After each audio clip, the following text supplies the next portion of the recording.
बौनी काली सास की 5 गोरी बहुएं। सुजाता अपने 5 बेटों को लेकर सीमा के घर आती है। नमस्ते बहन जी, आपसे मिलकर बहुत खुशी हुई।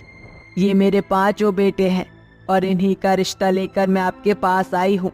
सीमा सुजाता के 5 बेटों को देखती है और फिर सुजाता को देखती है, जिसके बाद वो उन्हें बैठने के लिए कहती है। उनके लिए पानी लेकर आती है।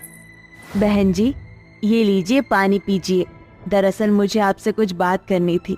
मेरी बेटियों को आपके 5 बेटे पसंद तो है, लेकिन वो कह रही थी कि अगर वो 5 आपके घर में शादी करके चली जाती हैं तो लोग उन्हें बोनी सास के नाम से चिढ़ाएंगे और फिर हो सकता है कि आने वाली पीढ़ी भी आपकी ही तरह बोनी हो जाए।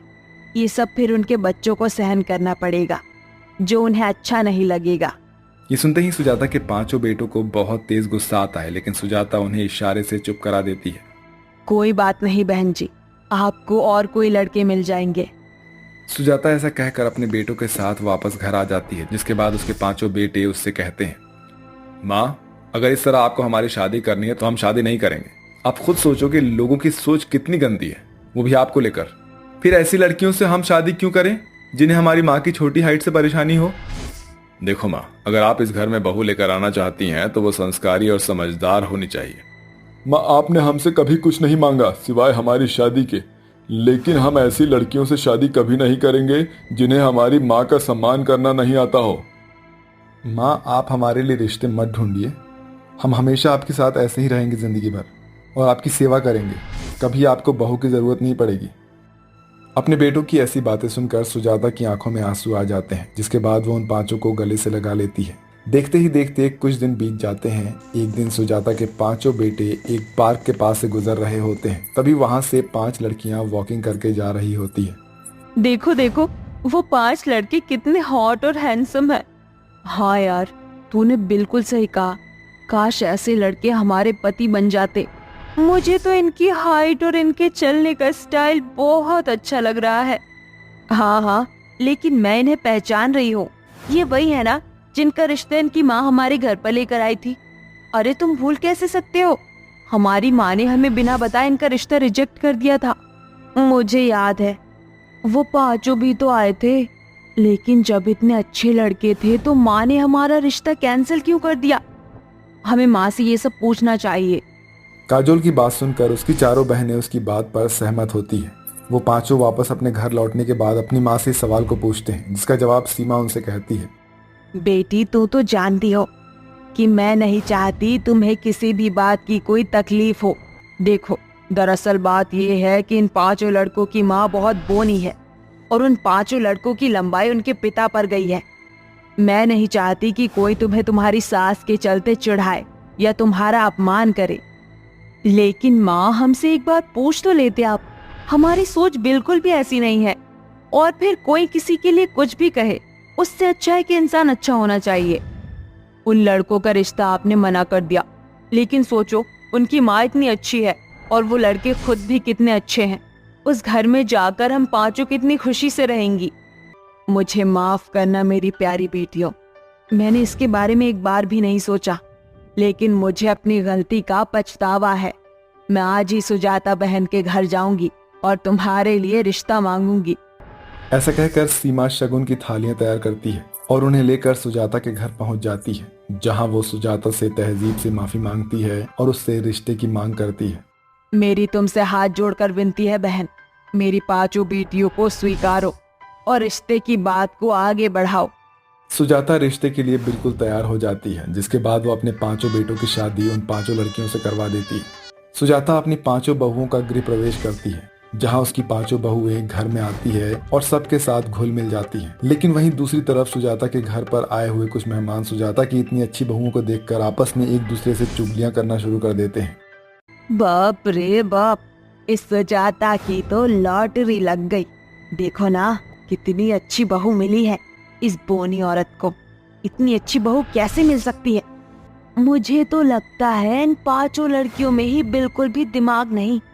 अगर दिमाग होता तो भला इस बोनी औरत के घर पर शादी करके थोड़ी आती। अब तुम सोचो ना, अगर इनके बच्चे हुए और हमारी सुजाता बहन का परछाव इन बेचारों के बच्चों पर पड़ गया तो वो भी बोने ही रह जाएंगे। सही कहा बहन तुमने, आखिर खानदान का परछावा तो बच्चों पर पड़ता ही है। अगर कोई बच्चा बौना निकल गया तो फिर उसे भी दुनिया की इसी तरह की जलीलियत सहन करनी पड़ेगी। ऐसा कहकर वो तीनों जोर जोर से हंसने लगते हैं। ये सब सुजाता सुन लेती है, जिसके चलते उसे बहुत बुरा लगता है और उसकी आंखों में आंसू आ जाते हैं, लेकिन वो किसी से कुछ भी नहीं कह पाती। ये सब उसकी पांचों बहुएं भी सुन लेती है। सुनने के बाद जरा भी उसे बर्दाश्त नहीं करती है और वो फौरन उन सभी औरतों के पास आ जाती है और उनसे कहती है, आप सभी लोगों को अपनी खूबसूरती का, अपनी हाइट का और अपने अच्छे दिखने का बहुत ज्यादा घमंड है, लेकिन ऐसा घमंड होने का क्या फायदा जब आपके अंदर अच्छाई ही ना हो। कुछ लोगों का कहना है कि हमारी सास बोनी है और उनका परछावा हमारे आने वाली पीढ़ी पर पड़ सकता है। अरे अगर हमारी आने वाली पीढ़ी बोनी भी होती है तो हम उसके अंदर संस्कार अच्छे डालेंगे। किसी की हाइट या किसी के छोटेपन से हम उसके कैरेक्टर को जज नहीं कर सकते या फिर उससे नफरत नहीं कर सकते। हमारी सास का दिल देखो, वो हम पांचों से बहुत प्यार करती है और उन्होंने अपने पांचों बेटों को भी बहुत कुछ सिखाया और बहुत कुछ दिया है। क्या आप सभी ने ऐसी परवरिश की है कभी अपने बच्चों की? हमारी सास जैसी भी है हमारे लिए बहुत अच्छी है, इसलिए हम नहीं चाहते कि कोई अपना ओपिनियन यहाँ आकर रखे। लगता है आप सभी को हमारी बात बहुत अच्छे से समझ आ गई होगी, इसलिए हम आपसे हाथ जोड़कर विनती करते हैं कि आज का समारोह यही खत्म होता है और आप सभी अपने घर जा सकते हैं। सुजाता की पांचों बहुओं के जवाब से शादी और पार्टी में आए हुए सभी लोग बहुत खुश हो जाते हैं और तालियां बजाते हैं, और वहीं दूसरी तरफ उनसे चिढ़ने वाले लोग अपना मुंह बनाकर वहां से फौरन निकल जाते हैं। उस दिन के बाद से मोहल्ले से लेकर पूरे गांव तक सुजाता को बौना कहने वाले हर इंसान के मुंह पर ताला लग जाता है। इस बात की सुजाता को बहुत खुशी होती है। मेरी बोनी हाइट की वजह से मेरा पति मुझे छोड़कर चला गया था और मेरे सर पर मेरे पांचों बेटों का बोझ था। जैसे मेरे पांचों बेटों ने मुझे समझा, बहू के नाते मुझे बहुत अच्छे से समझा, और मुझे तुम्हें अपनी बहू कहते हुए बहुत गर्व होता है। आज तुम्हारी वजह से ही गांव का कोई भी इंसान मेरे ऊपर उंगली नहीं उठाता। अरे माँ जी, ये सब तो होना ही था। एक न एक दिन तो इन सभी लोगों के मुंह बंद करवाने ही थे। अरे माँ जी, चिंता मत करो, आपकी धाकड़ बहू के होते हुए आपको कोई चू भी नहीं कर पाएगा। ऐश्वर्या की बातें सुनकर सभी लोग हंसने लगते हैं, जिसके बाद सुजाता अपनी पांचों बहुओं के और पांचों बेटों के साथ खुशी खुशी रहने लगती है। अब उसे किसी के कुछ कहने से कोई फर्क नहीं पड़ता था। आओ साहब, बैठो, मेरी रिक्शा में बैठो। शहर के कोने कोने में पहुंचा देगा मेरा ये रिक्शा। आओ आओ भाई साहब, बैठो। कुणाल अपना रिक्शा लेकर चौराहे पर खड़ा होता है, लेकिन कोई भी उसके रिक्शे में नहीं बैठता। वह काफी देर तक लोगों को अपने रिक्शे में बिठाने के लिए कहता है, लेकिन सभी लोग वहां पर आ रहे एसी बस या फिर मेट्रो का सहारा लेकर चले जाते हैं। कुणाल का गला थक जाता है चिल्लाते चिल्लाते, लेकिन कोई भी उसके रिक्शे में नहीं बैठता, जिसके बाद वह सुबह से शाम बस इंतजार में ही रह जाता है। बहुत ही मुश्किल से 1 से 2 सवारी उसको मिलती है और मुश्किल से वह पूरे दिन में 100 या 50 रुपए ही कमा पाता है। घर पर मेरा पूरा परिवार भूखा प्यासा बैठा है, मुझे जल्दी से सब्जियां लेकर घर पर पहुंच जाना चाहिए। कुणाल ऐसा सोचकर फौरन कमाए हुए पैसों से सब्जियां खरीदता है और उसके बाद रिक्शा लेकर अपने घर चला जाता है, जहां उसके 2 बच्चे और उसकी पत्नी उसका इंतजार कर रहे होते हैं। अरे शेफाली, ये लो, मैं सब्जी लेकर आया हूँ, जल्दी से बना लो। लेकिन सिलेंडर में तो गैस खत्म हो गई है, खाना मैं कैसे बनाऊंगी? हे भगवान, मेरे पास जितने पैसे थे उससे तो मैं सारी सब्जियां लेकर आ गया हूँ। एक काम करता हूँ, थोड़ी सी लकड़ी ले आता हूँ, तुम चूल्हे पर खाना बना लेना। कुणाल जंगल से लकड़ियां तोड़कर ले आता है, जिसके बाद शेफाली गर्मी में चूल्हे पर रोटी बनाना शुरू कर देती है और खाना बनने के बाद वह सभी को खाना परोसती है। चलो, तुम दोनों भी खाना खा लो। खाना खाते खाते राजू और राधिका अपने माता पिता से कहते हैं, पिताजी, हमारे सभी दोस्त स्कूल जाते हैं, यहाँ सिर्फ हम दोनों ही हैं जो स्कूल नहीं जाते। हमारा भी मन करता है कि हम स्कूल जाएं। हाँ पिताजी, हम लोग कब स्कूल जाएंगे? जब तुम्हारे पिता बहुत सारा पैसा कमाएंगे तो तुम्हें अच्छे से स्कूल में भी भेजेंगे। ये मेरा तुम दोनों से वादा है। रात को बहुत ज्यादा गर्मी होती है, जिसमें लाइट भी चली जाती है। लाइट जाने की वजह से पूरी रात कुणाल को सही से नींद भी नहीं आती और अगले दिन सुबह जल्दी उठकर उसे रिक्शा लेकर जाना पड़ता है। लेकिन फिर से चौराहे पर पहुंचकर वह लोगों को अपने रिक्शे में बैठने के लिए बोलता है, लेकिन गर्मी की वजह से कोई भी उसके रिक्शा में नहीं बैठता। ओहो, कितनी देर हो गई है, अभी तक एसी वाली बस भी नहीं आई है। अगर ऐसा ही रहा तो मैं तो बहुत ज्यादा लेट हो जाऊंगा। अरे भैया, लेट नहीं होगे, एक काम करो, मेरे रिक्शे में आकर बैठ जाओ, मैं आपको जल्दी आपके दफ्तर पहुंचा दूंगा। अरे नहीं नहीं, बहुत लंबा रास्ता है और मुझे तुम्हारे रिक्शा में गर्मी में मरते हुए नहीं जाना। वो देखो, मेरी बस आ गई। वैभव ऐसा कहकर एसी वाली बस में चढ़ जाता है, जिसके बाद कुणाल वहीं खड़ा रह जाता है। पूरे दिन मेहनत करने के बाद भी वह पैसे कमा नहीं पाता। रात को वह सोते समय अपने मन ही मन सोचता है, एक काम करता हूँ, अपने रिक्शे में कूलर लगा लेता हूँ, शायद कूलर की ठंडी हवा से मेरे रिक्शा में लोग बैठना शुरू कर देंगे। अगले दिन कुणाल अपने घर का कूलर अपने रिक्शे में लगाने की कोशिश करता है, लेकिन कई कोशिशों के बाद भी वह कूलर को अपने रिक्शे में नहीं लगा पाता। अरे ये क्या, कूलर तो लगाया है लेकिन इसमें बिजली का सिस्टम कैसे होगा और मैं इस कूलर को चलाऊंगा कैसे? कुणाल ऐसा सोचकर रिक्शा लेकर चौराहे पर पहुंच जाता है, जहां पर कई सारे लोग बस का इंतजार कर रहे होते हैं। कुणाल के रिक्शे में कूलर देखकर सभी लोग हैरान तो हो जाते हैं, लेकिन वह कूलर किसी काम का नहीं था, क्योंकि वो चलता ही नहीं था, जिसकी वजह से कोई भी उसके रिक्शे में नहीं बैठता और वो बहुत ज्यादा परेशान हो जाता है। तभी वहाँ से कुछ कावड़ लेकर लोग जा रहे होते हैं और वो बहुत ज्यादा थके हुए होते हैं। अरे वाह, ये तो मेरे भोलेनाथ के सेवादार हैं, इनकी मदद नहीं करूंगा तो किनकी मदद करूंगा? कुणाल ऐसा सोचकर उन कावड़ वालों को अपने रिक्शे में बिठाता है और उन्हें अच्छी धर्मशाला तक पहुंचा देता है, जहां पर कावड़ वालों के लिए काफी सारी सुविधाएं होती हैं। आप लोग यहाँ पर प्रस्थान कीजिए, यहाँ पर आपकी सब सुविधाएं होंगी। तुम बहुत अच्छे हो, भोलेनाथ तुम्हारी हमेशा सुनेंगे और तुम्हारी सारी परेशानियां खत्म हो जाएंगी।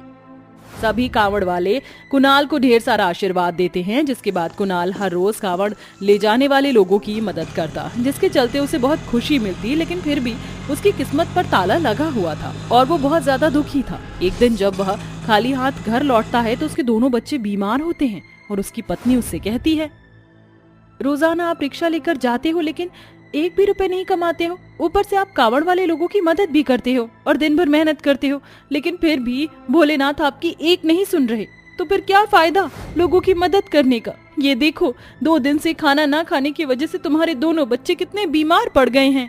अपने बीमार बच्चों को देखकर कुणाल को बहुत ज्यादा दुख होता है और वो रोने लगता है। जैसे ही उसकी आंखों से आंसू निकलते हैं, वैसे ही उसके सामने भोलेनाथ प्रकट होते हैं और उससे कहते हैं, परेशान होने की कोई आवश्यकता नहीं है बालक, मैं तुम्हारी मदद करने स्वयं तुम्हारे सामने आया हूँ। भोलेनाथ को देखते ही वो दोनों बहुत खुश हो जाते हैं और दोनों पति पत्नी भोलेनाथ के सामने हाथ जोड़कर खड़े हो जाते हैं। भोलेनाथ, मैं आपका बहुत बड़ा भक्त हूँ, लेकिन मेरी जिंदगी की सारी समस्या खत्म नहीं हो रही है। मैं अपने बच्चों को अच्छे स्कूल में पढ़ाना चाहता हूँ, अपनी पत्नी को हर खुशी देना चाहता हूँ, लेकिन देखो ना, मैं अपने परिवार को कुछ भी दे नहीं पा रहा। मैंने कोशिश की कि मैं रिक्शे में कूलर लगाकर लोगों को ठंडी हवा का आनंद दूंगा और उन्हें उनकी मंजिल तक पहुंचाऊंगा, लेकिन ये भी मुमकिन नहीं हुआ। तुम्हारी भक्ति से मैं बहुत ज्यादा प्रसन्न हुआ हूँ और मैं बहुत खुश हूँ, इसलिए मैं तुम्हारे रिक्शे को वरदान देता हूँ, जब भी कोई इसके अंदर बैठेगा तो उसे कभी गर्मी नहीं लगेगी। आज से ये कूलर बिना बिजली और बिना किसी और वस्तु के अपने आप एसी की ठंडी हवा देगा।